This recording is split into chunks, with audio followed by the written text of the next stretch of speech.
8 August, যে দিনটি সরকার নতুন বাংলাদেশ দিবস হিসেবে ঘোষণা করেছিল, সেই দিন এখন বাতিলের পথে।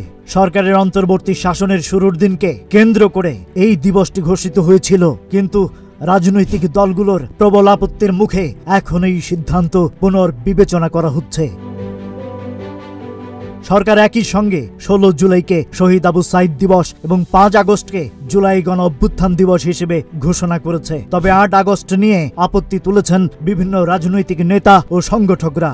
এনসিপি দক্ষিণাঞ্চল ও উত্তরাঞ্চলের সংগঠকরা বলছেন 8 নয় 5 আগস্টই হওয়া উচিত নতুন বাংলাদেশ দিবস। 2024 সালের 5 আগস্ট তো ছাত্র জনতার ঐতিহাসিক আন্দোলনে শেখ হাসিনার সরকার পতনের ঘটনা ঘটে। 3 দিন পর 8 আগস্ট গঠিত হয় অন্তর্বর্তীকালীন সরকার। তাই ইতিহাসের সঙ্গে সামঞ্জস্য রেখে 5 আগস্টকেই দিবসটি পালন করার প্রস্তাব তুলেছেন সবাই। মন্ত্রিপরিষদ বিভাগ সূত্র বলছে, এরই মধ্যে প্রস্তাব পুনর্বিবেচনার প্রক্রিয়া শুরু হয়েছে। আজ রোববার অফিস খোলার পরই এটি পৌঁছে যাবে প্রধান উপদেষ্টার দপ্তরে।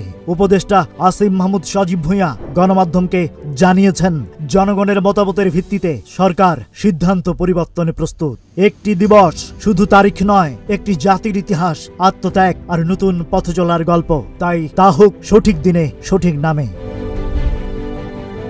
Rajib Raihan, news flash 71।